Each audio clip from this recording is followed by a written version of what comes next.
Hey there, you're listening to The Mighty Mommy with some quick and dirty tips for practical parenting.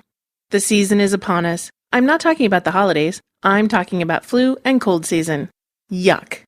Here we are, busy as ever, and blammo, you catch a cold or the flu. Since I'm a mom and not a doctor, I can't help you with the medical stuff. I'll leave that to Dr. Rob, our house call doctor.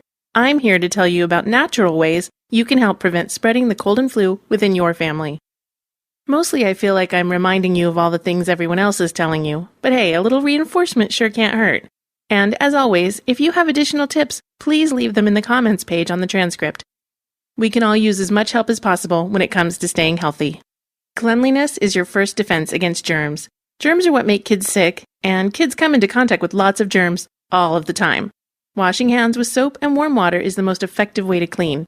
Teach your children to wash their hands completely. Wash the fronts, backs, and in between all the fingers, and scrub up the arms to the elbows. This is a great time to practice singing the alphabet. Have kids wash while they sing. They should wash and scrub for the entire length of the song to ensure a complete cleaning. After rinsing, have your child dry their hands on a clean, dry towel or disposable paper towel. Children should wash up after using the restroom, blowing their nose, rubbing their eyes, eating, or coming into contact with other children or adults who might be sick. Common sense will let you know when a child needs a good hand washing. When in doubt, it certainly can't hurt to wash up. While it may not be germ-infested, my son has a tendency to touch the car. He loves to run his hand along the side of the car and the tires.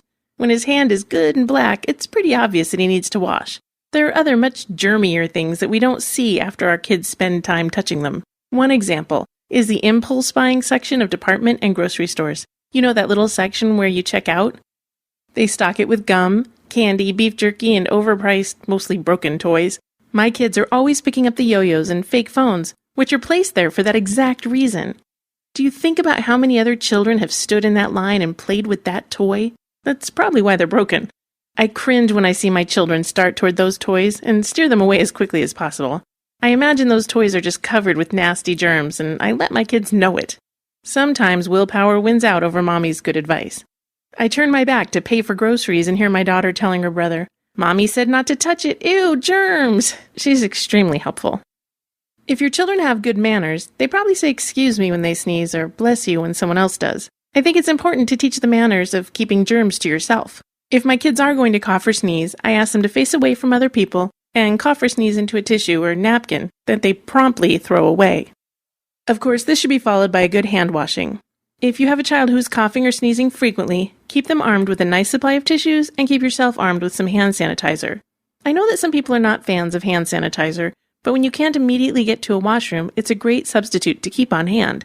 Hospitals, doctors' offices, business offices, stores, and many other establishments now have sanitizer dispensers mounted on their walls. Take advantage of them. If you can't get to a washroom, grab some gel and help your kids rub it on their hands. Let them know not to lick or eat the gel and tell them it's to help fight off the bad germs. It also tastes pretty nasty. You can also find some handy sanitizing wipes in front of most grocery stores. These are for the carts, not the kids. Wipe down your carts before you put the children in them or before you start pushing them.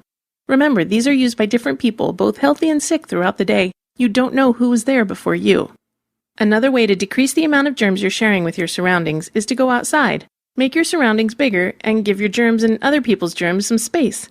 When you're in a tight, closed space, germs are just hanging around. Avoid spending time in cramped areas with your kids because cramped areas harbor germs. Yuck!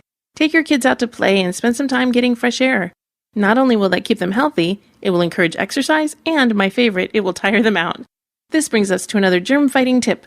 Make sure you and your kids get plenty of rest. You're naturally healthier when you're well-rested and well-nourished. Playing outside will also increase thirst, which will encourage drinking. More water and fluids are great. Staying hydrated will prevent illness. Eating healthy meals and staying nourished will also boost immunity. Finally, if your child is sick, please keep them home from school and away from other children. Also remember that if your kids are going to school or daycare, they will undoubtedly be coming into contact with sick children. Do your best to shield your child when you can, but don't fret too much when they are away. We've all been exposed to different types of flu or cold viruses. We have our immune systems to defend us. When I'm sharing these tips with you, I feel like a germaphobe.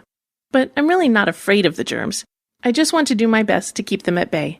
Besides, a few germs can't scare my kids or me away from those fancy mall play areas. I just try not to think about it while the kids are playing.